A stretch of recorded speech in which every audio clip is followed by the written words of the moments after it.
Teilim 139. Refoua Shelema,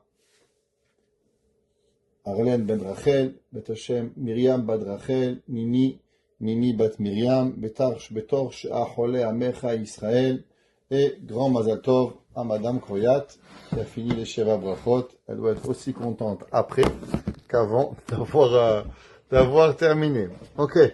Ce soir, Hiloula de Baba Saleh. Alors la vérité, c'est que j'ai été invité dans plusieurs Hiloulotes. Et je me suis dit, qu'est-ce que Baba Saleh aurait préféré?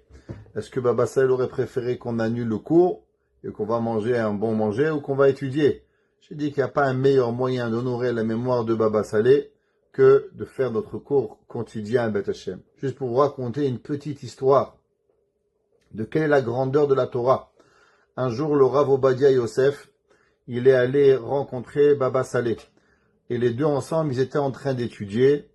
Et au bout d'un moment, Baba Saleh, il a dit à Rav Obadia, reste, et ensemble, toi et moi, on va faire venir le Mashiach. Et le Rav Obadia, il lui a dit, tu sais, si pour cela, il faudrait que j'annule un cours de Torah. Mais la Torah, elle est plus importante que le Mashiach. Alors même que je sais que toi et moi, on peut ensemble faire venir le Mashiach si je reste, mais cela sera sur l'annulation d'un cours de Torah. L'annulation de cours de Torah ne peut pas se faire pour pouvoir faire venir le Mashiach. Le Rambam, il écrit et il dit que quand Mashiach va venir, tout le monde va savoir. À part ceux qui étudient la Torah, ils vont pas le savoir. Ils vont le savoir seulement après leur cours de Torah. Quand ils auront fini leur cours de Torah, on leur dira Mashiach va pas déranger les gens qui étudient la Torah. Donc je me suis dit, si le Rav Obadia, il n'a pas voulu faire venir le Mashiach pour un cours de Torah, comment nous, on va pouvoir annuler un cours de Torah pour aller fêter, chanter et danser? Marie, c'est quelque chose de très grand. Allumer une bougie en son honneur, faites une bracha, étudier, faire un teilim, et notre cours de Torah sera certainement quelque chose de très grand, les Elou Nishmato. Alors, Teilim 139. Quelle est la ségoula de Teilim 139?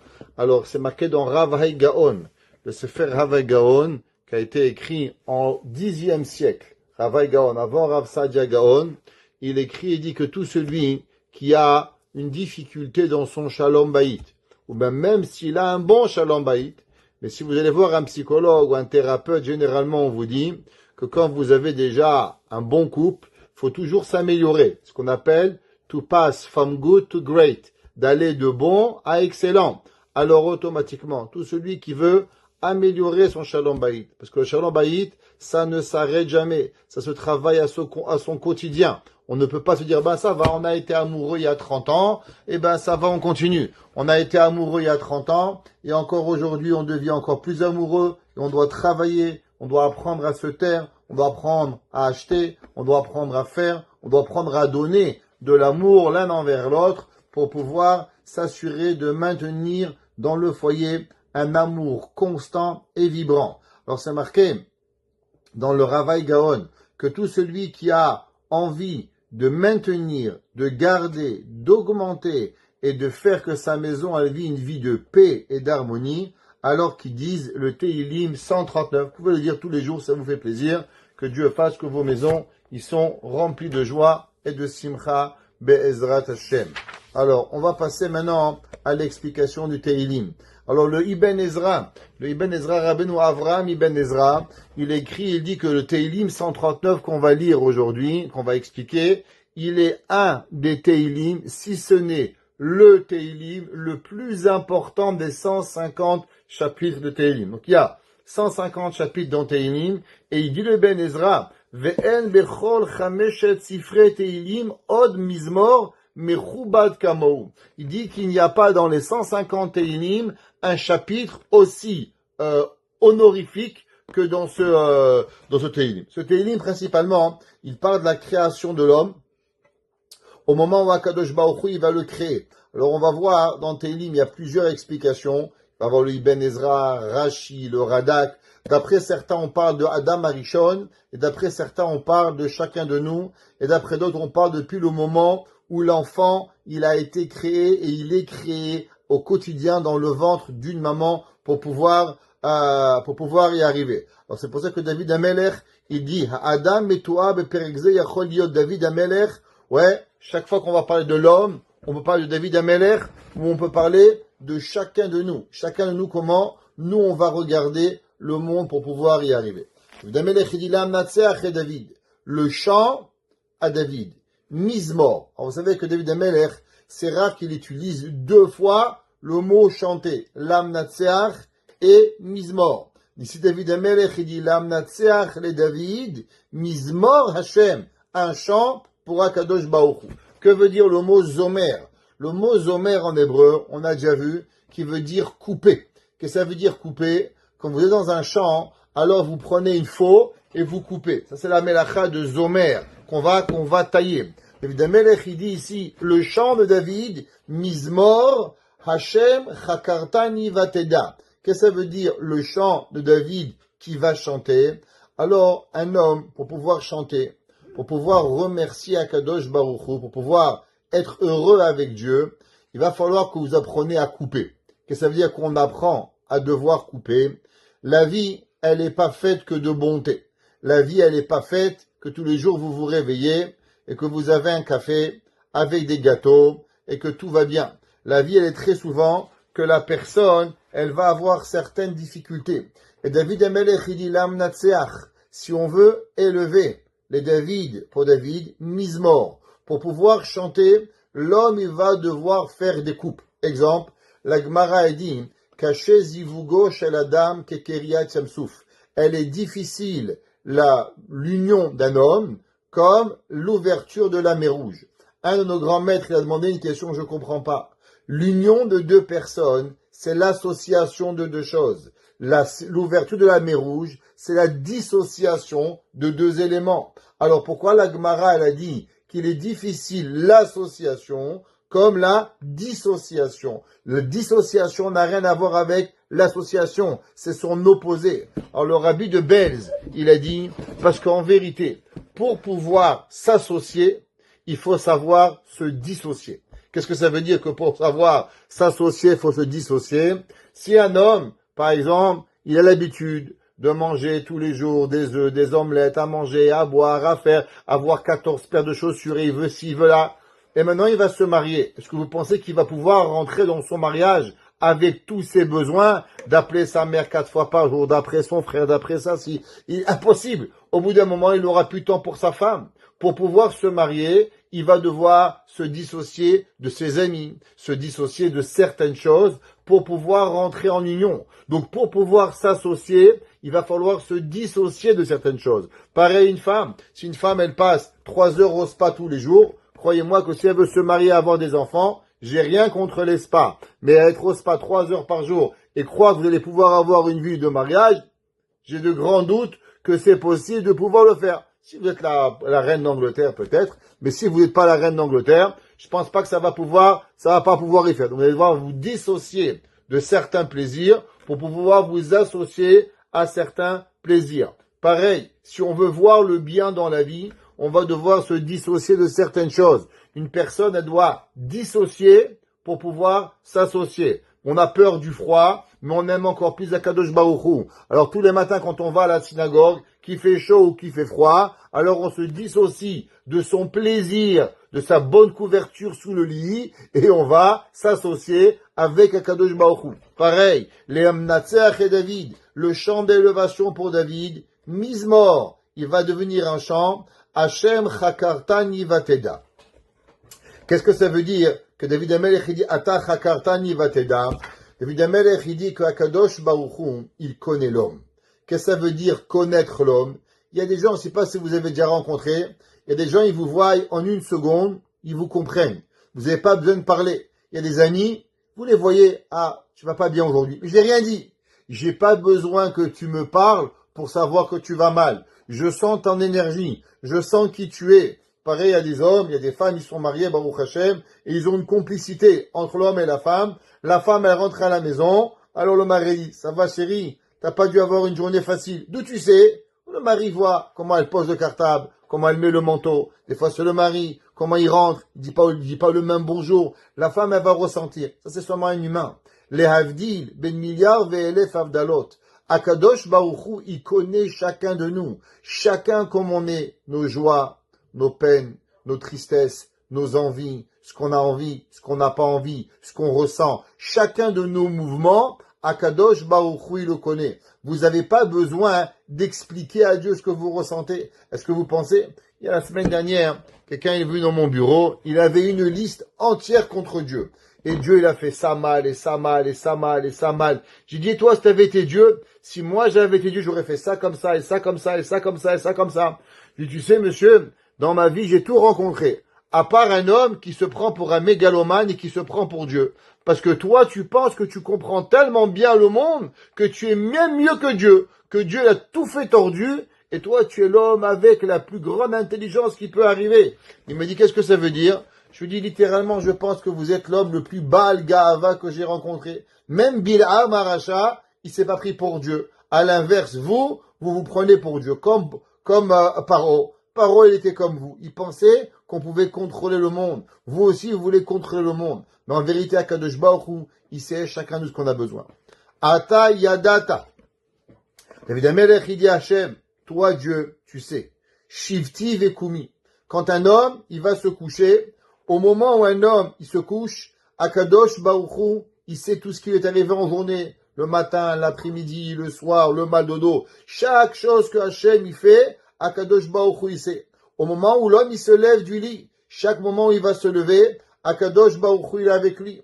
Est-ce que vous savez combien de muscles ça prend juste pour se coucher et combien de muscles ça prend juste pour voir se lever? Est-ce que vous savez que juste pour faire un sourire, ça prend plus de 200 muscles dans votre visage pour faire un petit sourire? Je sais que c'est difficile, il y en a des gens, Baruch Hashem, ils nous lâchent jamais un sourire. On dirait qu'on a demandé $1 milliard. Mais pourtant, c'est facile. Ah, un petit sourire, c'est sympathique. Pourtant, ça prend tellement à la personne, ça demande énormément de muscles, d'efforts. Marcher. Vous croyez que vous vous levez, vous marchez? C'est un cadeau de Kadosh Baruch Hu. Hachem, il fait que l'homme, il peut marcher, que l'homme, il peut se coucher, que l'homme, il peut se relever, que l'homme, il n'est pas étourdi. Il y a des gens, ils se lèvent le matin, faut qu'ils s'assoient, ils ont la tête qui tourne, ils ont qui vont se coucher. Au moment où ils se couchent, ils ont des étourdissements, chas v'shalom. Nous, on se lève, on s'assoit. David Amelech, il dit, à combien on doit remercier Akadosh Baruch Hu chaque chose que l'on fait. Ata Yadata, toi, le créateur du monde, tu connais, tu as une yédia, tu as une connaissance. Shivti Vekumi, Banta. Que veut dire le mot Banta? Alors, vous savez qu'en hébreu, il y a ce qu'on appelle Chochma, Bina. Qu'est-ce que ça veut dire Chochma? Chochma, c'est la connaissance. Bina, c'est savoir quelque chose de quelque chose d'autre. Ce qu'on appelle Davar Mitor Davar. Exemple, je vois quelqu'un qui est sale, je comprends qu'il dort dans la rue. Il va m'expliquer. Pourquoi? S'il avait eu une maison, alors automatiquement il serait parti se doucher. Si une personne que je connais, je vois que sa chemise elle est sale, je me dis sûrement que sa machine à laver doit être cassée. Parce que sinon la machine à laver, il aurait une chemise propre pour pouvoir y arriver. Tous les jours il vient avec une chemise propre. Ça s'appelle de la bina. J'ai pas besoin. David Amelech, il dit, David Amelech Kumi Banta. Toi, tu es venu et tu me comprends, même ce que je ressens, tu as cette bina de savoir d'une façon comment je réagis, comment je vis, qu'est-ce qui est à l'intérieur de moi, qu'est-ce qui arrive. Les re'im merachok. Ouais.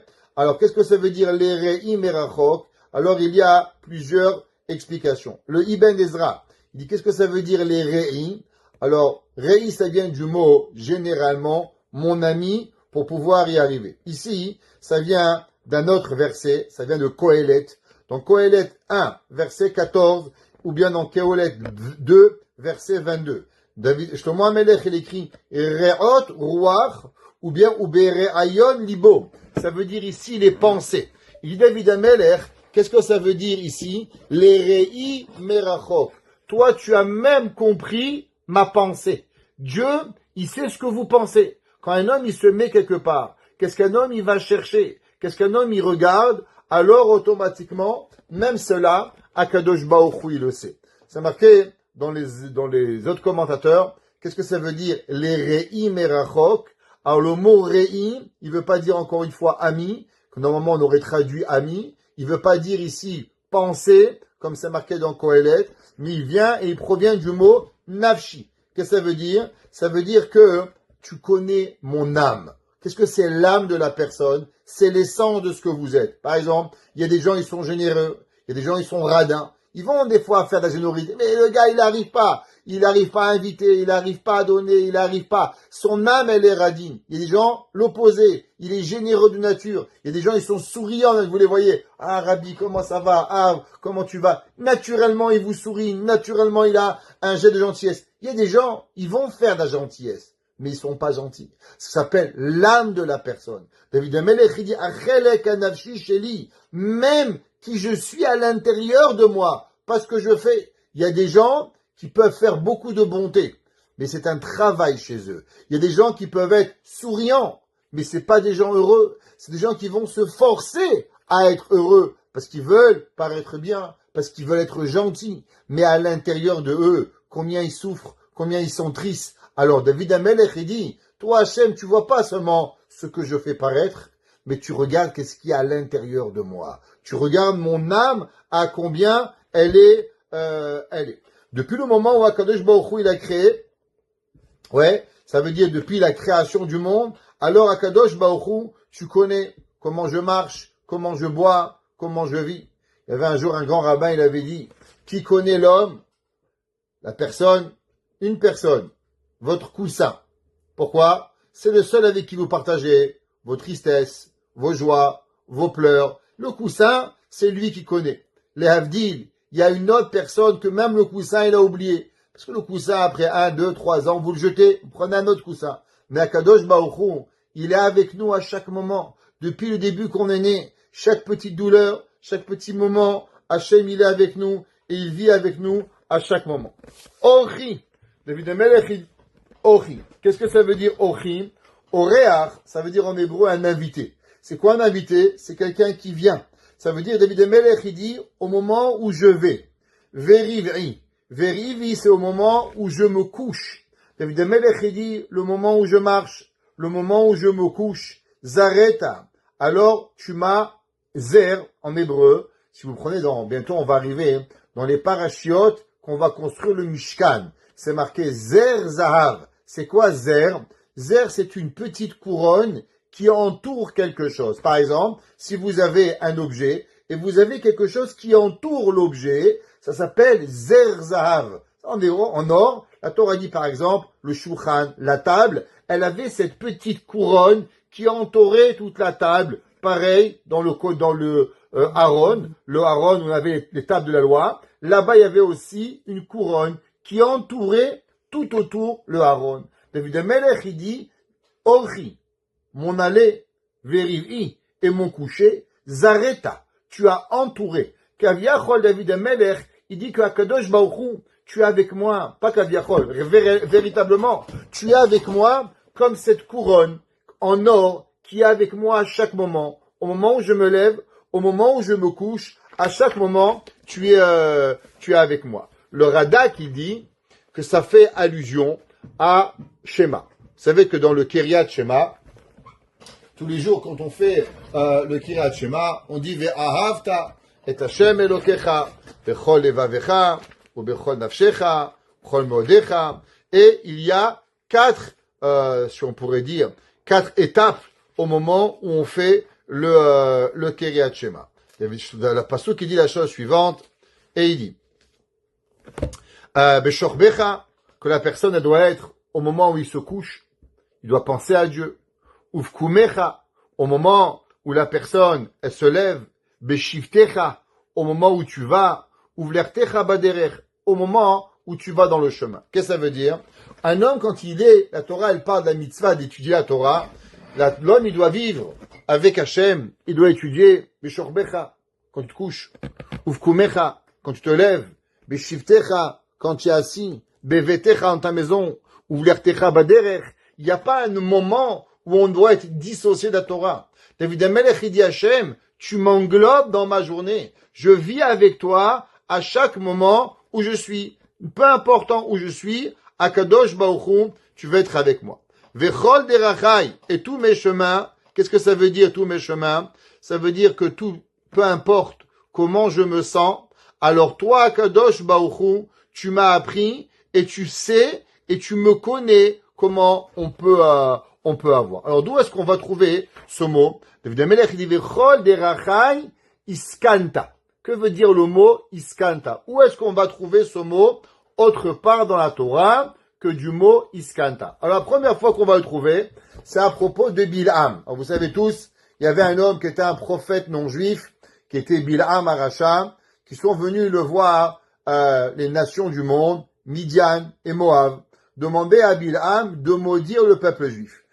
Dieu voulait pas, après Dieu l'a laissé, et après, Bilham il est parti. Quand Bilham il est allé, alors l'ange il s'est apparu à l'ânesse de Bilham.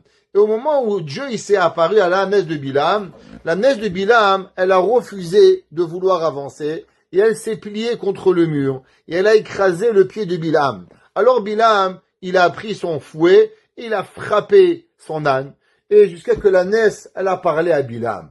Elle dit, Bilham, pourquoi tu me frappes? Est-ce que moi, depuis qu'on se connaît, est-ce que moi je t'ai fait une fois du mal?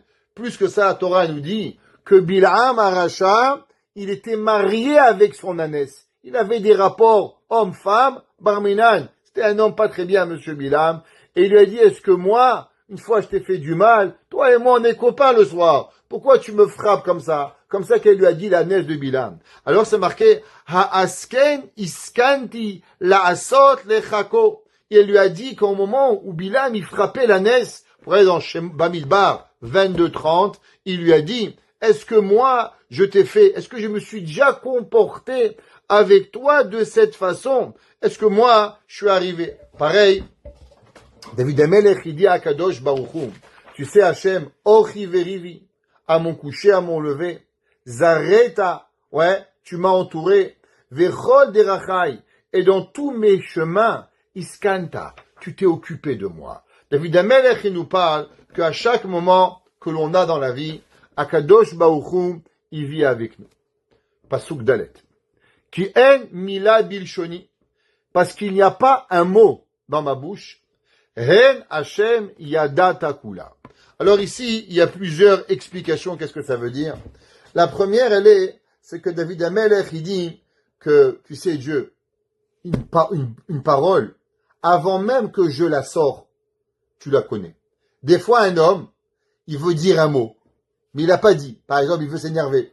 Il se tait. Il avale sa langue. Comme me disait ma mère, tourne ta langue 7 fois dans ta bouche avant de parler, mon fils. Ouais, des fois, un mot de plus t'a détruit une vie. Alors, David Amelech, il dit, même la parole que j'ai voulu dire, mais que j'ai pas dit, toi, Kadosh Baruch Hu, tu la connais. Comme ça que le Ibn Ezra, il dit. D'autres, ils disent que Hachem, même avant que je sorte la parole, ma pensée, toi, Hachem, tu sais qu'est-ce que j'ai envie de dire. Ça veut dire que tu n'es pas, à Kadosh Baruch Hu, c'est pas la personne qui sait au moment, mais il nous connaît déjà notre plus grande pensée pour pouvoir y arriver.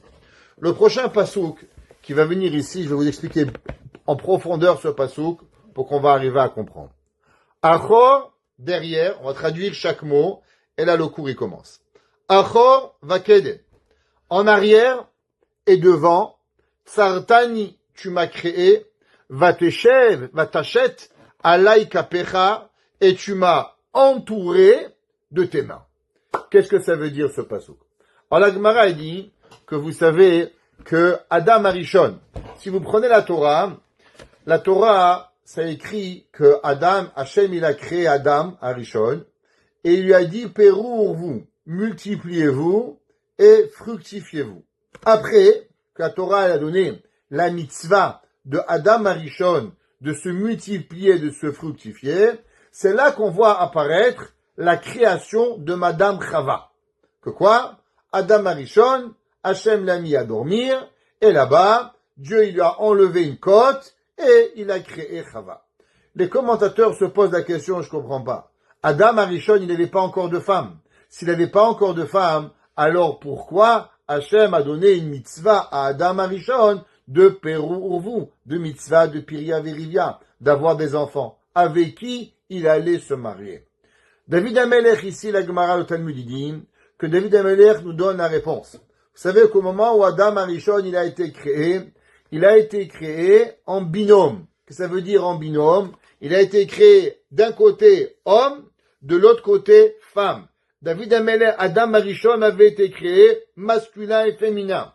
Nachmani dit que dans cette position, Adam et Chava pouvaient même avoir des enfants. Ils étaient capables d'enfanter. C'est pour ça que la Torah a dit Peru urvu emilu et haaretz. Alors quelle est la raison pourquoi Hachem il a séparé Adam et Chava? Si Hachem avait donné, imaginez-vous, vous naîtriez sans avoir besoin de chercher votre khatan. Vous naissez avec le khatan. Vous naissez avec la kala. Pas de problème de shidduchim, pas à chercher à l'autre bout du monde, pas aller à l'écoute, pas aller en France, pas aller à Paris. Vous naissez avec la personne avec qui vous allez vivre toute votre vie. Il dit, le Ramban, la réponse à cela, parce que le monde a été créé pour une raison. Quelle est la raison de la création du monde? Pour vous apprendre à donner. Mesdames et messieurs, la seule et unique raison de la création du monde est pour apprendre à l'humain à donner. Olam Chesed Yibane. Hachem n'avait aucun manque. Akadosh Baruch Hu était autosuffisant dans toute sa création. Seulement, Akadosh Baruch Hu, sa mida de Chesed, elle a eu envie de donner, et pour pouvoir donner, alors il a créé. Il a créé le soleil, il a créé la lune, créé les montagnes, il a créé les animaux, il a créé les humains, il a créé les juifs, il a créé les cafards, il a créé les araignées. Toute cette création qu'Hachem y crée, de A jusqu'à Z, elle est seulement dans un seul et unique but, que Akadosh Baruch Hu il va donner. Qu'est-ce que nous, on doit tirer de la création? Le but ultime, c'est de pouvoir donner. Dit le Ramban, si vous aviez été créés, nous avions été créés en étant hommes et femmes connectés, je mange, elle boit, je bois, elle se fait belle, je suis beau, je dors, elle dort, elle court, je cours, alors l'humain aurait été dans l'incapacité d'apprendre à donner gratuitement. Il aurait seulement donné avec intérêt. Le but de l'humanité, ça n'est pas de donner avec un intérêt. Parce que sinon, ça s'appelle pas donner. Quelle différence il y a entre donner et acheter? Acheter, vous allez au magasin, vous aimez une chemise blanche. Bonjour monsieur, combien vaut la chemise? 100 $. Vous donnez 100 $, vous prenez une chemise. Vous avez fait un échange. C'est quoi l'échange? Vous gagnez combien? 20 $ de l'heure, 5 heures de votre vie pour avoir la chemise. C'est ça, 100 $. Si vous gagnez 50 $, alors c'est 2 heures de votre vie pour une chemise. Si vous gagnez 10 $ de l'heure, eh ben, vous devez donner 10 heures de votre vie pour avoir une chemise. C'est un échange. Je te donne quelque chose contre quelque chose d'autre. Ça s'appelle une vente. C'est quoi donner?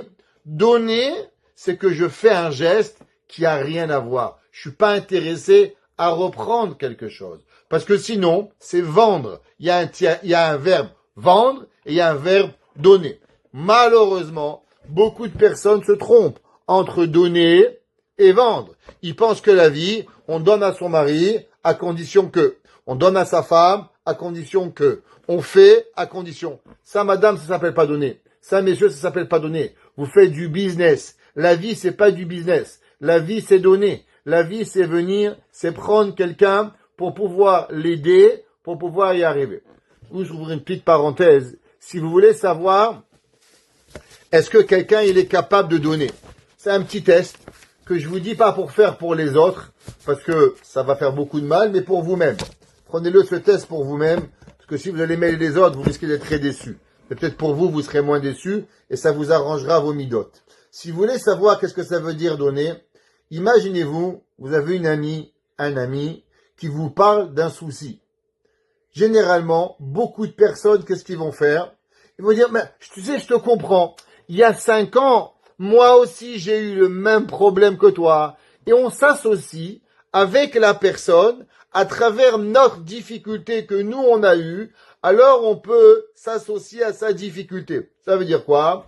C'est que maintenant, il y a 5 ans, je me suis cassé le pied, je me suis fait mal au bras, j'ai raté, j'ai eu un PV. Maintenant qu'elle me parle, ah, tu sais, t'as raison, je te comprends, tu as de la peine parce que moi aussi j'ai un PV, moi aussi j'ai mal au pied, et ainsi de suite. Qu'est-ce que vous voulez de faire? Vous venez d'associer la douleur de l'autre avec votre émotion pour pouvoir comprendre l'autre. En un mot, vous avez juste trouvé un psychologue gratuit. Maintenant, elle était venue pour se plaindre. Maintenant, c'est vous qui vous êtes plaint. Vous avez vidé votre cœur. En un mot, vous avez rempli et vous avez donné vos difficultés à l'autre. Et vous pouvez vous associer seulement parce que vous aussi vous aviez passé. La Torah nous dit, c'est pas ça la vie. D'où est-ce qu'on voit Moshe Rabbeinu. C'est marqué Moshe Rabbeinu vayar besivlotam. Moshe Rabbeinu, il a vu leur sével. Qu'est-ce que ça veut dire? Moshe Rabbeinu était chez Paro. Moshe Rabbeinu était un prince, le prince d'Égypte. Il y avait, d'après les Mefarshim, il était numéro 3 au titre de Pharaon. Il y avait Pharaon, il y avait le fils de Pharaon, il y avait le neveu de Paro. Quand il était Moshe, il était le fils de Batia. Toute l'Égypte, le monde était à ses pieds. Il a vu des Juifs travailler esclaves. Moshe Rabbeinu, il n'a pas dit, ah, il travaille. Moi aussi, j'avais mal à la tête. Un jour, une madame, la pauvre, elle avait attrapé le cancer. Alors, elle est partie à son mari. Tu sais, chérie, malheureusement, les traitements de chimiothérapie, ils me brûlent, ils me font mal. Et il dit, moi aussi, j'ai mal aux pieds. Mais la femme, elle avait envie de tuer ce mec. Pourquoi? Moi, j'ai un cancer, tu me parles que t'as mal aux pieds. Mais t'as mal au ventre. Mais quel est le rapport? Qu'est-ce que ça arrive? C'est de l'égocentrisme à un plus grand niveau qui existe. Moshe Rabbeinu, il comprenait pas les Juifs.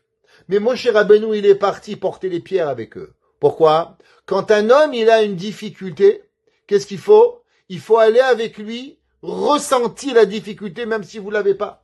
Et si vous n'êtes pas capable de faire ça, ça veut dire que vous n'êtes pas capable de donner. Si vous voulez savoir si vous êtes capable de donner gratuitement, si vous arrivez à avoir de la compassion de l'autre, sans vous rentrer dans la photo. Si, dès qu'il y a de la compassion à avoir, vous réfléchissez, et moi, mon père, ma mère, mon frère, ma soeur, mon bobo, ça veut dire que tu donnes pas. Ça veut dire que tu échanges. Mais si tu es capable d'écouter, tu es capable de comprendre la douleur de l'autre, sans penser à ton Olamaba, sans penser à ton Geinam, sans penser à ton père, à ta mère, à ton frère, à ta sœur. Rien. Il y a une personne qui t'explique la souffrance, alors automatiquement tu vas y arriver. Beaucoup de personnes, ils n'y arrivent pas, c'est parce qu'ils savent pas ce que c'est donner. Ils comprennent seulement ce que ça veut dire vendre. Le verbe vendre, pas donner. Donner veut dire écouter, accepter, faire pour l'autre sans pas se mettre soi-même dans la photo. Ça, c'est une façon. Ne jugez pas les autres. On n'est pas ici pour juger les autres. On est là pour se juger soi-même. Apprenons-nous à nous juger et à voir, est-ce que moi, je suis capable d'écouter, je suis capable de comprendre, je suis capable de donner ou je suis pas capable. Les autres qui vont voir un autre rabbin qui leur apprend. Nous, on a la chance d'avoir le cours du mercredi qui nous fait grandir. Eux, ils l'ont pas. Tant pis pour eux pour pouvoir y arriver. David Amelech, il dit, Achor vakedem, il dit le Ramban. Akadosh Baruch Hu, il a créé l'homme pour pouvoir donner, pas pour pouvoir vendre. Alors automatiquement, si on avait été créé sur un corps, l'homme, il n'aurait pas été capable de donner gratuitement et sans de vendre. Mais nous, ce qu'on doit faire, on doit apprendre à donner. Maintenant, ce concept de Achor vakedem tsartani. Qu'est-ce que ça veut dire Achor vakedem tsartani? Dans la Kabbale, il y a un concept qui s'appelle la face de Dieu et il y a ce qu'on appelle l'arrière de Dieu. Qu'est-ce que ça veut dire la face de Dieu et l'arrière de Dieu? Dans la Kabbalah, c'est écrit, quand Hachem il est bon avec nous, ça s'appelle le visage de Dieu. Panim el panim. Quand Hachem il est difficile avec nous, alors automatiquement, ça s'appelle l'arrière d'Akadosh Baruch Hu, Chas v'Shalom. C'est comme si le peuple juif, il méritait pas le visage. Exemple, quand quelqu'un, il est gentil avec vous, qu'est-ce que vous faites? Vous la recevez à la maison. Qu'est-ce que dit la Mishnah dans Pierre Kehavot? Heve mekabel et kol adam besever panim yafot. Reçoit chaque personne avec un sourire. Un homme, il faut savoir comment vous êtes. C'est pas intéressant. Vous êtes bien, vous êtes mal, vous êtes fâché avec votre mari, avec votre femme. Ça regarde que vous. La figure que vous avez dans votre visage, elle ne vous appartient pas. On a déjà dit au nom du Maharal. Le Maharal, il dit, c'est quoi les lettres de Panim? Les lettres de Panim représentent Pnim, votre intérieur. L'intérieur, il est reflété sur votre visage. Exemple, vous êtes énervé, vous êtes heureux, Okay? Le visage, il représente votre extérieur. Mais il en reste, c'est que l'extérieur, pourquoi Hachem il n'a pas fait que le cœur, il est à l'extérieur, et il a fait que seulement le visage, il est à l'extérieur? Parce que le travail, il est que l'homme, dans son cœur, il peut souffrir, mais son visage, il doit être souriant. Pourquoi? À cause que le visage, il vous appartient pas. Il appartient à la société. Et la société, elle n'a pas l'obligation de souffrir de vos difficultés. Vous êtes fâché avec votre mari, vous êtes fâché avec votre père, avec votre mère, ça regarde pas les gens. Les gens qui vous voient dans le bus, les gens qui vous voient au travail, les gens qui vous voient au cours, les gens qui vous voient à la synagogue, ils doivent être heureux de vous voir. Heve mekabel et kol adam besever panim yapot. C'est pour moi qu'il a écrit Mishnah dans Pirkei Avot. À chaque moment, on doit recevoir les gens avec un visage qui est heureux. Malheureusement, quand quelqu'un vous l'aimez pas, vous tournez la tête, vous faites comme si vous l'avez pas vu.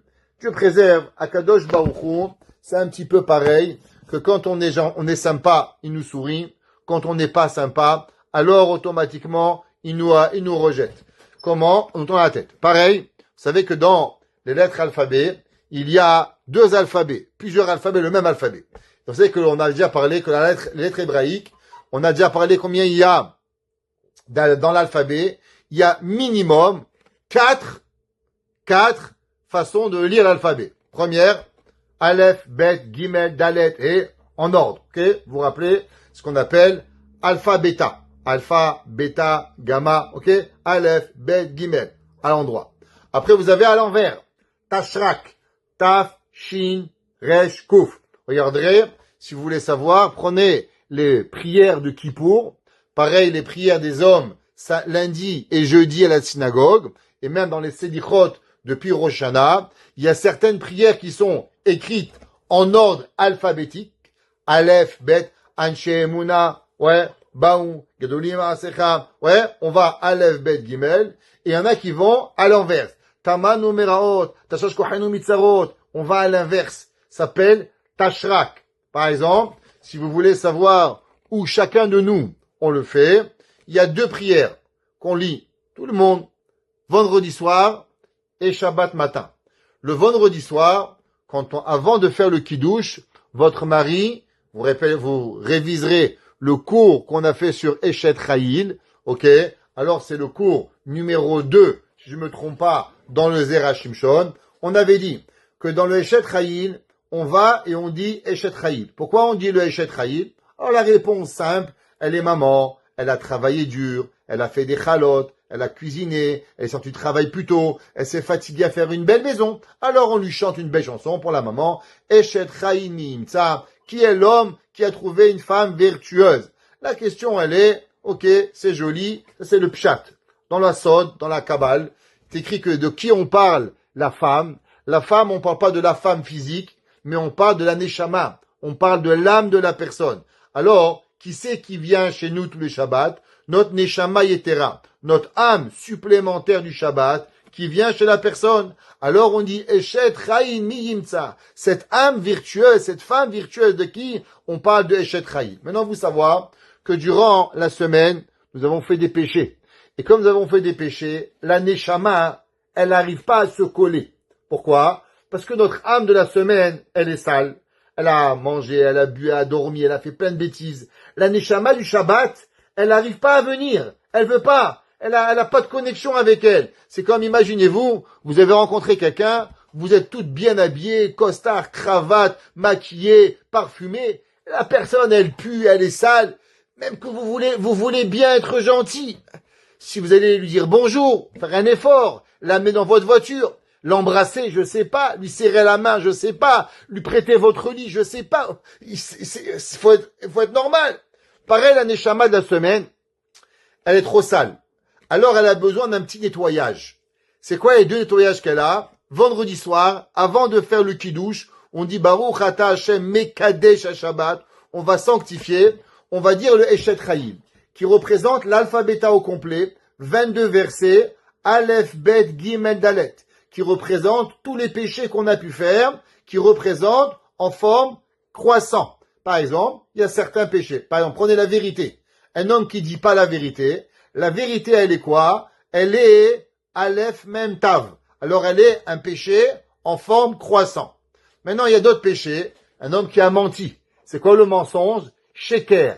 C'est un péché qui est en forme décroissante. Alors, à quel moment vous allez dire l'alpha bêta en ordre décroissant? Dans le Moussaf. Dans le Moussaf, vous dites Tichanta, Shabbat, Ratzita, Korbanecha. Là-bas, vous allez dire 22 mots qui sont représentatifs, ces 22 mots de quoi? De forme décroissante. Pareil, le El Adon. Le El Adon que nous chantons le Shabbat, il est en forme croissante. 22 lettres de l'alphabet en ordre croissant. Donc, chaque lettre de l'alphabet, il peut être premièrement lu en ordre croissant. Aleph, Bet. Numéro 2, il a quoi? Tashrak. C'est quoi Tashrak? Taf, Shin, Kouf, Resh. Taf, Shin, Resh, Kouf, Tzadik, P, et ainsi de suite. Il y a des mitzvot qui sont d'un côté, des mitzvot qui sont de l'autre côté. La troisième façon, vous vous rappelez, on avait dit 1, 22, 2, 21.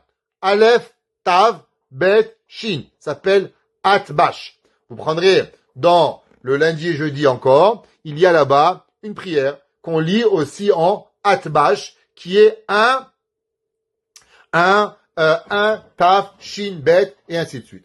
Et encore une quatrième façon, c'est qu'on prend chaque lettre, 8 lettres de l'alphabet, on prend 1 à 8, et on inverse les 1 à 8, de 1 à 8, et après de 9 à 16, et ainsi de suite, et on fait des permutations de lettres pour pouvoir y arriver. C'est la plus haut niveau de la lecture de l'alphabet.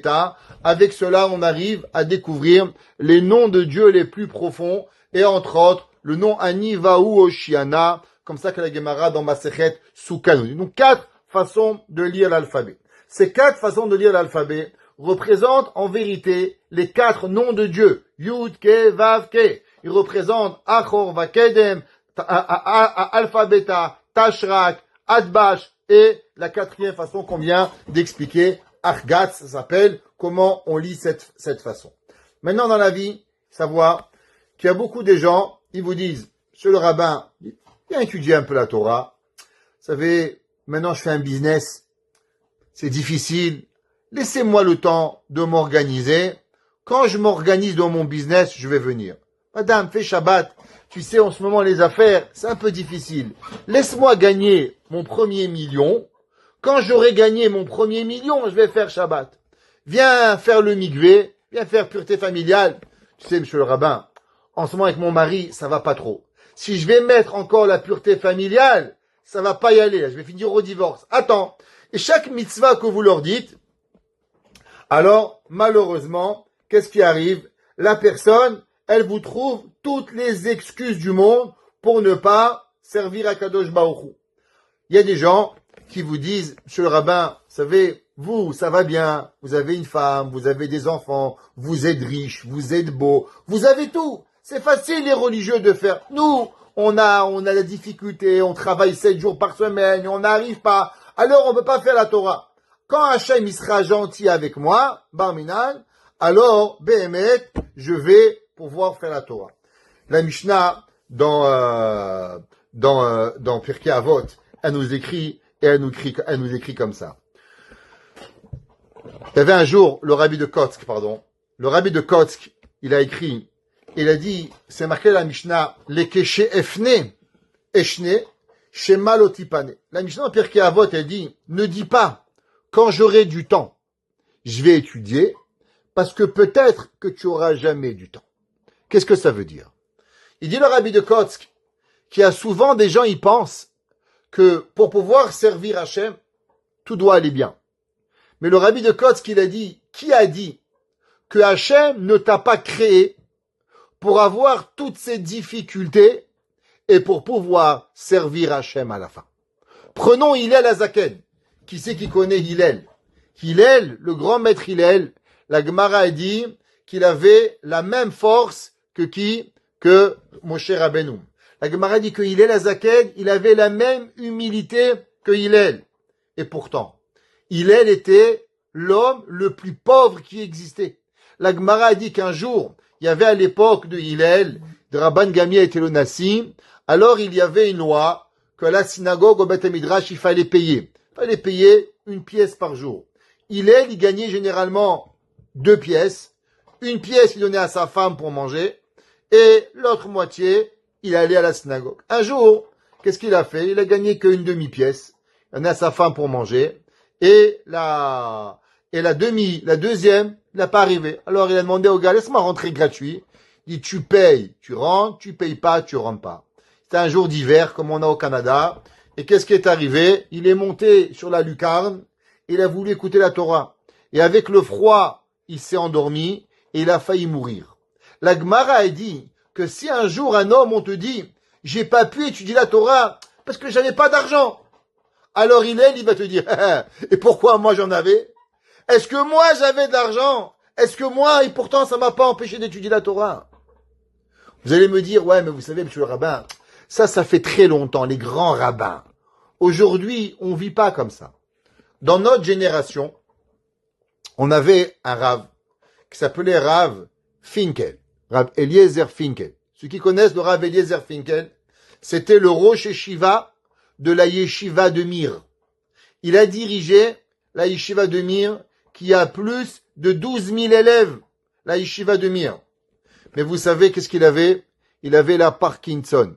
Pour moi et pour vous, Baruch Hashem, lever un objet, ça prend une seconde. Pour ouvrir un livre de Torah, c'est facile. Moi, j'ai vu de mes propres yeux le Rav Finkel vouloir prendre un livre de Torah dans la bibliothèque. La main qu'il n'arrivait pas à bouger tellement il tremblait. Attraper sa main comme ça et vouloir prendre le livre. Et j'ai dit au Rav, vous voulez que j'ai voulu l'aider. Il m'a dit, j'ai pas encore beaucoup de mitzvot. Laisse-moi encore cette mitzvah de prendre le livre. Le Rav Eliezer Finkel, il a voulu étudier avec toutes ces difficultés. La Gemara dit que s'il y en a qui vont dire, moi, monsieur le rabbin, je suis trop beau, je suis trop belle, je peux pas étudier la Torah, je suis pas être religieuse, je suis un mannequin. La Gemara va lui dire, pourquoi? Tu crois que Yosef était pas beau? Yosef Hatzadik, il était l'homme le plus beau du monde, le plus beau mannequin du monde. Ça l'a pas empêché d'aller étudier. Il y en a qui vont dire, monsieur le rabbin, je suis très occupé. Moi, j'ai trop d'argent, je peux pas étudier. La Gemara dit, il s'appelait Rabbi Elazar ben Kharsom. Rabbi Elazar ben Kharsom, son père lui avait laissé 300 villes. Il avait des millions d'employés. Il savait même pas qui ils étaient. Il allait à la yeshiva, il étudiait, il s'occupait de rien. La Torah, elle vient pas quand tout va bien. La Torah, elle vient pas quand tout ça marche. La Torah, elle est des fois à Kadosh Baruch Hu. Il nous crée la Torah pour pouvoir que ça arrive. Il y a un dicton dans la Chachamim, c'est écrit. La Mishnah Pirkei Avot a dit, Kol ha-mekayem et Torah me'oni, sofo lekayma me'osher. Tout celui qui accomplit la Torah dans la pauvreté, alors il va l'accomplir dans la richesse. Qu'est-ce que ça veut dire? Alors les gens, ils pensent, ça va, je vais être pauvre au début, et à la fin, je vais être riche. Le rabbi de Kos qui dit, c'est pas ça. Il dit qu'en vérité, un homme qui sait étudier la Torah quand il est pauvre, alors il va savoir aussi étudier la Torah quand on est riche. Le monde, il est persuadé qu'il doit automatiquement étudier quand ça va bien, être un bon juif quand ça va bien. La Torah nous dit qu'il y a deux façons que Dieu il vous regarde. Achor va kedem. Des fois vous êtes heureux, tout va bien, vous allez à la synagogue. Des fois votre femme vous a fait une tête au carton. Des fois c'est votre mari, des fois c'est votre mère, des fois c'est votre père, des fois c'est votre travail. On ne peut pas vivre un judaïsme dépendant de vos humeurs. Le judaïsme ne vit pas avec vos humeurs. Que vous soyez triste, que vous soyez heureux, que vous soyez sympa, que vous soyez moins sympa. En aucun cas, le judaïsme, il doit dépendre de votre humeur. Je dis souvent aux gens qui viennent au Bédine, le judaïsme n'est pas un buffet. Ceux qui me connaissent, ils connaissent cette phrase. Qu'est-ce que ça veut dire? C'est pas qu'il y a 613 mitzvot, tu te sers du couscous, du poulet, j'aime pas la viande, je suis vegan. La Torah, il n'y a pas le choix, mon frère. Tu veux la Torah? Al-kochach atachai, al-kochach atamet. Achor vakedem tsartani. Akadosh Baruch Hu, il nous a créés avec des difficultés, avec de la joie, avec du bonheur, avec de la facilité, avec des difficultés. Dans chaque moment que nous avons, l'homme, il doit pouvoir et il doit voir Akadosh Baruch Hu. Peu importe comment vous voyez Akadosh Baruch Hu. David Amelech, il écrit, il dit, Achor vakedem tsartani. Devant et derrière, tu m'as créé. Qu'est-ce que ça veut dire? Des fois, tu me souris. Alors, je sers Hachem. Des fois, tu es fâché avec moi. Vatachet alay kapecha. Qu'est-ce que ça veut dire, vatachet alay kapecha? Chachamim, ils expliquent et ils disent, kapecha veut dire, comme quand un homme, il fait et il crée autour d'une ville, quand il veut prendre un siège d'une ville, alors, il va entourer la ville pour pouvoir y arriver. Pareil, vous savez, qu'est-ce qui fait la plus grande difficulté chez un homme? Et on a parlé ça souvent. Pourquoi un homme il a difficulté de servir Hachem quand les choses vont pas bien? Rabbi Nachman de Breslev, il écrit et il dit que l'homme a la difficulté de servir Hachem quand les moments sont difficiles à cause qu'il a le sentiment que Hachem l'a abandonné. Alors il dit, si tu m'abandonnes, moi je t'abandonne. Mais la vérité, c'est qu'Hachem nous abandonne jamais. Il dit David Amelech, Ahor, des fois c'est difficile. Kedem, des fois c'est devant. Tsartani, tu m'as créé.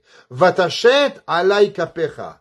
Mais Hachem, il nous a mis autour. Et Hachem, il s'occupe de nous. Akadosh Baruch Hu, il nous prend. C'est comme un enfant. La maman, des fois son bébé va se faire opérer. Et alors, qu'est-ce qu'elle dit, docteur? Je peux lui attraper la main. Pourquoi? Ça veut dire que c'est vrai qu'on doit opérer le bébé. C'est vrai qu'on va faire du mal au bébé. Mais la maman, elle veut que le bébé, l'enfant, il sente que même dans le moment difficile, qu'est-ce qui arrive? Alors la maman, elle t'attrape la main.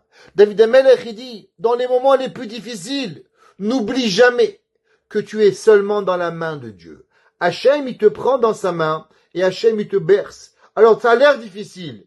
Mais quand tu sais que tu es avec Hachem, alors automatiquement, c'est tellement plus facile. Vous savez que une personne, pourquoi elle veut malheureusement se suicider? Quand elle est seule et elle pense qu'elle est toute seule.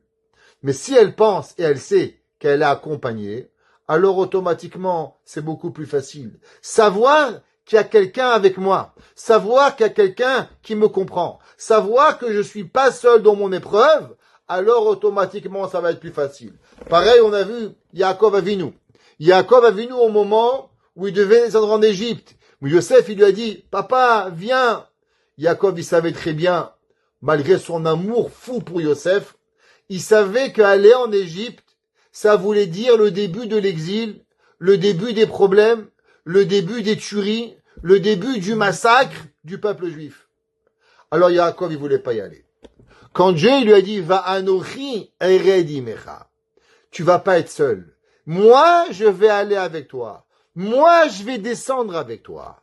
Quand l'homme, il sait que Hachem, il est là, que d'abord il y a Hachem, et après il y a toi, qu'est-ce que ça veut dire? Que tu es dans la pomme de Dieu. Ça veut dire que Dieu, il est avant toi. C'est pas que Dieu, il t'envoie, et qu'après, par exemple, les gens, ils sautent au bungee jumping.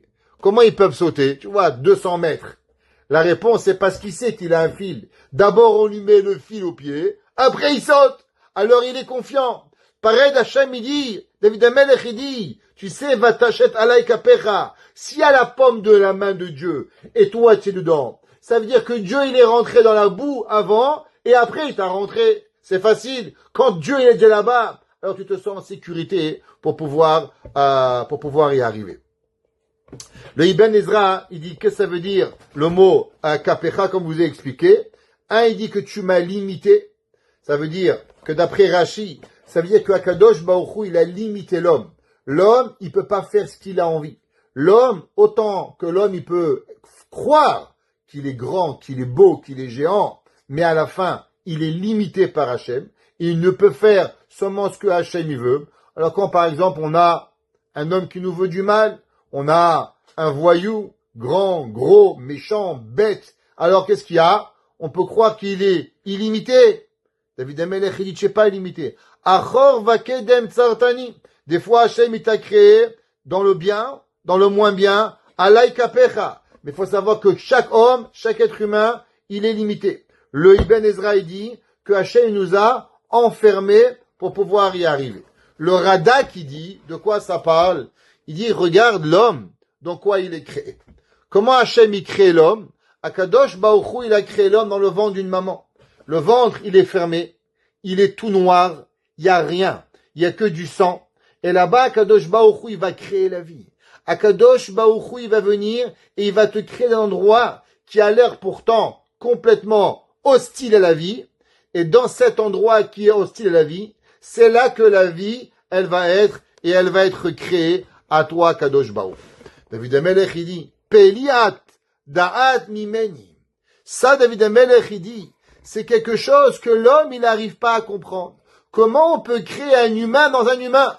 Comment on arrive à mettre la vie dans un humain? Ça, nisgeva lo uchala. Ça, je suis pas capable de pouvoir comprendre cette façon, comment chaque être humain, qu'on peut y arriver, qu'on a la force, qu'Hachem y crée, qu'Akadosh Baruch Hu il est avec nous, qu'Hachem il limite, qu'Akadosh Baruch Hu il est toujours avec nous à chaque moment. Ana elech meruchecha. David Amelech ici, il dit en forme de question. Ana elech meruchecha. En vérité, l'intonation de ce verset, il devrait être sous questionnement. Est-ce que Dieu, je pourrais partir de toi? Est-ce qu'un homme, il pourrait se sauver de Dieu? Tout le monde connaît l'histoire de Yona. Yona, il a voulu se sauver, le poisson, il a mangé, il a ramené à la place. Est-ce que l'homme, il peut arriver? Et de où je peux aller me sauver? Est-ce qu'un homme, il peut aller se sauver? Alors, qu'est-ce que ça veut dire se sauver? Où est-ce qu'on va trouver dans la Torah le mot se sauver? La première personne qu'on a dans la Torah, on a vu qu'elle s'est sauvée. Un petit cours d'histoire, on va trouver dans la Torah deux personnes. La première personne qui s'est sauvée, c'est Hagar. Vous savez que Hagar est tombée enceinte de Sarah, et quand elle est tombée enceinte de Abraham, alors elle voulait plus écouter sa maîtresse Sarah, et se sentait supérieure à Sarah, dit regarde Sarah, toi t'es marié 50 ans avec Abraham, t'as pas eu d'enfant, moi je me marie un soir avec lui, j'ai un enfant, moi je suis pieuse, toi tu es pas, et elle était méchante. Sarah Imenou, elle n'a pas supporté, et elle va l'envoyer. Qu'est-ce qu'elle lui a dit? Alors Sarah Imenou, Hagar va partir, et le malach il va lui demander à Hagar Shifrat Sarah, Emise Bata, d'où tu viens, vers Anatelechin, et où tu vas? Vous regarderez dans le verset, dans Bereshit 16, verset 8, qu'est-ce qu'elle lui répond à Hagar? Hagar lui dit, Ach ani borachat, moi je me sauve. Qu'est-ce que ça veut dire, moi je me sauve? Généralement, quand vous partez quelque part, vous partez d'un endroit A à un endroit B. Alors, vous voulez aller en vacances, prenez l'avion, où tu vas? Je vais à Miami, je vais à Cuba, je vais en Amérique latine, je vais en France, pas important où tu vas. Tu as un but. Si l'avion il s'arrête au milieu, t'as raté les vacances, mon frère. C'est pas le but. Ouais. Ça, c'est quand vous voulez aller quelque part. Mais, quand vous voulez vous sauver, le but, c'est quoi? C'est pas d'aller quelque part. Le but, c'est de partir. Un gars, il se sauvait d'Auschwitz. Où tu vas? Je sais pas. Mais une chose qui est sûre, de partout, mieux qu'ici. C'est ça qu'elle a dit, Hagar. Hagar, elle a dit à Sarah, le malach, il dit, où tu vas? Qu'est-ce qu'elle lui a répondu? Je me sauve. Je me sauve parce que je suis pas intéressé. J'ai pas un but dans ma vie. Je veux juste pour pouvoir y aller. À l'inverse, au moment où Yaakov Avinu, il va se sauver de son frère. Qu'est-ce que le verset lui dit? Kum berach el avan achicharana. Qu'est-ce qu'elle va lui dire, Rivka, à son fils Yaakov? Elle dit, lève-toi, sauve-toi chez mon frère Lavan Acharan. Hachamim, ils disent, pourquoi ici il y a deux choses? Se sauver et aller. Généralement, se sauver, c'est partir sans avoir un but. Sinon, elle aurait dû dire, lech el Haran, pas berach el Haran, pour pouvoir y arriver. Alors, il dit le Bet Levi. Le Bet Levi, il dit, parce qu'en vérité, il y avait dans le départ de Yaakov deux choses. Un, se sauver de Esav, et numéro 2, d'aller chercher une femme à Yaakov. Et il dit que l'action, elle était en vérité sur deux points.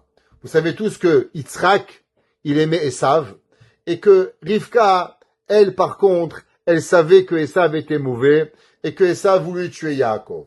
Alors elle lui a dit, par rapport à ton frère, et que moi je sais la vérité, comme quoi ton frère il veut te tuer, Berach, juste sauve-toi. Par rapport à ton père, que ton père il croit pas que Esav il veut te tuer, et qu'il pense qu'en vérité il est bien, alors lech harana, va à Haran. Ça veut dire qu'il y avait deux buts pour pouvoir y arriver à ce qu'il arrive. C'est pour ça que David Amelech, il dit ici, Ana elech meruchacha, ve'ana nipanecha evrach. Est-ce que moi, je peux aller quelque part? Est-ce que de ton visage, je peux me sauver? Qu'est-ce que ça veut dire? Est-ce que je peux juste partir de Dieu? Et est-ce que j'ai un autre endroit où aller? Est-ce que l'homme, il peut se sauver d'Hachem? Le ciel, le soleil, les mers, tout appartient à Dieu. Comment l'homme, il pourrait même penser sauver d'Hachem? Im esak shamaim. Qu'est-ce que ça veut dire im esak? Alors en hébreu, ceux qui savent un peu l'hébreu, quand vous parlez d'un hélicoptère, comment vous appelez en hébreu un hélicoptère? Masok. Qu'est-ce que ça veut dire masok? Masok, ça veut dire s'envoler. L'hélicoptère, il s'envole. Il vole pas. Il s'envole. Alors il dit David Amer, ça vient le mot d'ici. Ouais. Im esak shamaim. Si je m'envole dans les cieux, Sham ata. Si je vais dans les cieux, Dieu, tu es là-bas. Ve'atiash olinecha. Et si à l'inverse, j'irai dans les profondeurs de la terre, dans le Gainam, toi, Kadosh Baruch Hu, tu es là-bas. On peut pas se sauver de Dieu. L'homme, il vit avec Hachem. Et ça, Kanfe Shachar. Et si je vais avoir imagination, David Amelech, il dit, si j'avais des ailes, ouais, pour me lever le matin, ouais, comme le matin qui se lève, alors j'aurai des ailes, moi aussi, pour me lever. Et Shkena Haritiam. Alors où je vais arriver? À l'autre bout du monde. Vous partez du Canada, vous allez arriver à Paris. Pourquoi il n'y a pas Dieu à Paris? Et si vous allez aller en Australie, il n'y a pas Dieu là-bas. David Amelech, il dit, même si j'avais des ailes d'aller de l'autre côté des mers, et de l'autre côté du mer, il y a la vie. Et s'il y a la vie, c'est qu'il y a Dieu. Alors je suis dans l'incapacité de me sauver de toi, Akadosh Baruch Hu. Gam Sham Yadecha. Là-bas aussi, il y a ta main. Tancheni, vetochazeni yeminecha. Ça veut dire quoi? David Amelech, il dit deux choses. Numéro un, que l'homme, il peut pas se sauver de Dieu. Mais puisque l'homme, il peut pas se sauver de Dieu, alors il y a une chose qu'on doit savoir. On a dit au milieu du cours, quelle est la chose la plus difficile? C'est qu'on a le sentiment que Dieu nous a abandonnés. L'homme, il se dit, ah, Hachem, il est pas là. Quoi? Hachem, il est pas là. Hachem, il est de partout.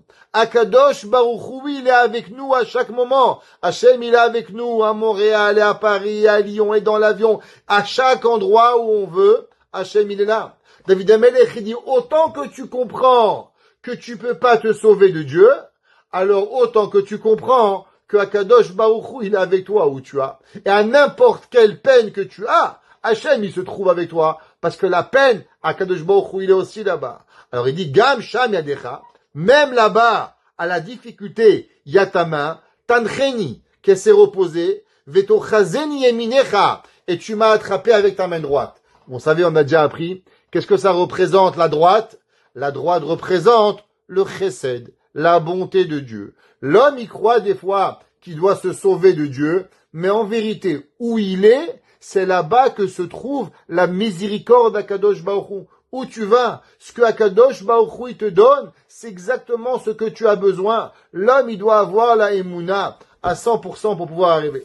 Va Omar Achoshech Yeshufeni, Velaila Orba Adeni. La Gemara au Talmud, il dit que David Amelech, il a dit, au début de ma vie, je pensais que malheureusement, je n'allais rencontrer que l'obscurité, que les ténèbres. Ça veut dire quoi? C'est que David Amelech, il pensait que malheureusement, à cause qu'il avait fait la rencontre de Bathsheba, qui était discutable d'après la halakha, alors malheureusement, il aurait rencontré que les ténèbres. Il aurait rencontré que l'obscurité. Il n'aurait pas vu la lumière, même quand il serait monté dans le ciel. David Amelech, il dit, erreur. L'homme, il a la teshuva. L'homme, il peut changer. L'homme, il peut devenir et arriver à s'élever. Va Omar, Ach Choshech Yeshufeni, que l'obscurité, elle va s'obscurcir sur moi. Velaila Orba Adeni. Mais c'est faux. Vous savez que la nuit, en termes kabbalistiques et le Talmud, la nuit représente l'exil. La lumière représente la délivrance. David Amelech dit, va Omar Achoshech Yeshufeni. Moi, je pensais que les obscurités, que le monde, quand je serai mort, je vais rencontrer quoi? Que les punitions des ténèbres. Velaïla, mais en vérité, même dans mon exil, Orba Adeni, il y a la lumière. Comment Akadosh Baruch Hu, il veut de moi pour pouvoir y arriver. Le Talmud, Rabbi Nachman de Breslev, il dit que l'homme, il a deux façons de pouvoir vivre son monde. La première, c'est qu'il y a des gens qui peuvent vivre dans ce bas monde en enfer. Tout est difficile. Leur père, leur mère, leurs frères, leurs sœurs, leur mari, leur femme, leur travail, toute leur vie est un enfer. Tu les vois, ils sont jamais heureux. Ils ont que des malheurs. Et ils vivent dans le malheur. Et ils vivent dans la tristesse. Et tu leur demandes, où tu vis? Je vis en enfer. Il y a d'autres personnes qui arrivent à transformer l'enfer en paradis. Que eux, ils vivent dans ce bas monde. Ils le voient comment? Comme un paradis. Pourquoi? Il dit Rabbi Nachman, parce qu'ils sont capables de vivre que Akadosh Baruch Hu, tout ce que Dieu y fait, Hachem c'est pour le bien. Il n'existe rien de mal. Le mal est seulement subjectif, pas objectif. L'homme, il est capable de voir dans la difficulté, il est capable de voir la bonté. Un jour, j'ai vu une rescapée d'Auschwitz qui a dit, si un jour un homme il me demande où était Dieu à Auschwitz, je lui répondrai dans mon cœur.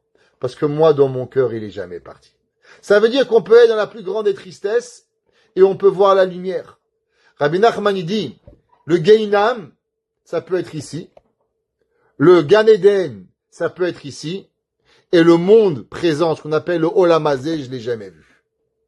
Ça veut dire qu'on peut arriver à être ici-bas, dans le Gehinam ou dans le Gan Eden. Et c'est à nous de choisir. Va Omar Achosh Reshufeni.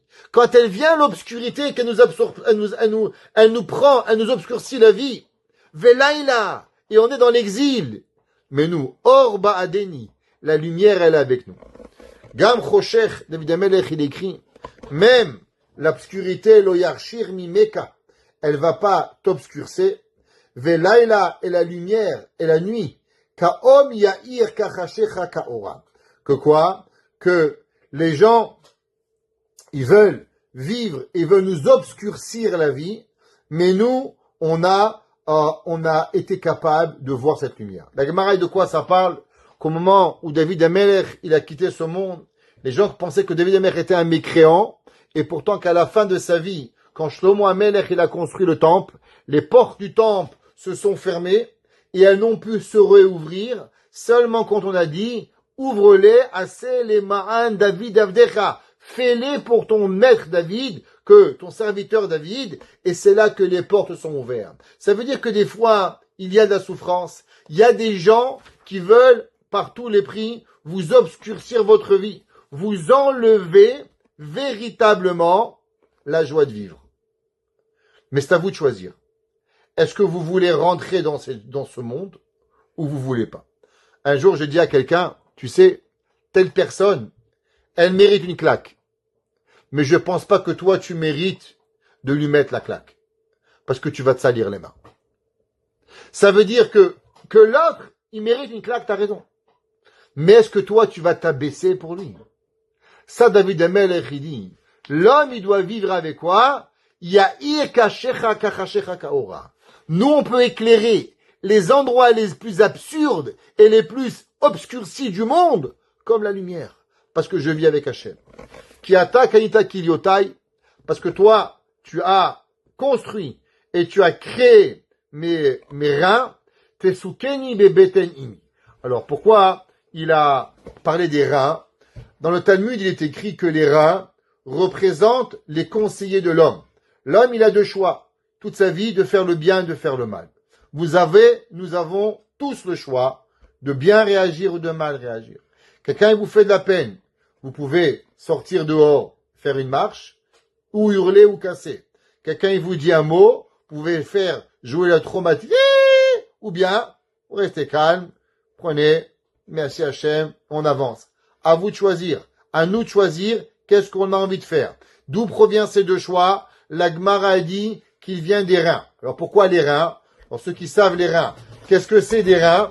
Les reins, c'est un filtre. C'est ce qui filtre votre sang. Ok? Alors, vous mangez, vous buvez. Les reins vont filtrer tout ce qui est de mal et on va les extraire du corps. Pareil, quand il arrive une émotion, quand il arrive quelque chose à la personne, qu'est-ce que vous avez? Vous avez le choix. Quand vos reins fonctionnent bien, alors vous pouvez même manger quelque chose qui est empoisonné, et ben votre corps, il va séparer le mal, il va l'enlever, et vous allez rester en bonne santé. Si malheureusement le rein il fonctionne mal, alors Dieu préserve, vous pouvez tomber malade, avoir une dialyse et aller à l'hôpital. Pareil, quand on a une émotion, faut savoir gérer l'émotion. Qui c'est qui va gérer votre émotion? C'est comment vous vous êtes conseillé. Est-ce qu'une personne, elle s'est déjà dit, quand il va m'arriver telle chose, je vais crier, alors quand il va lui arriver, elle va crier.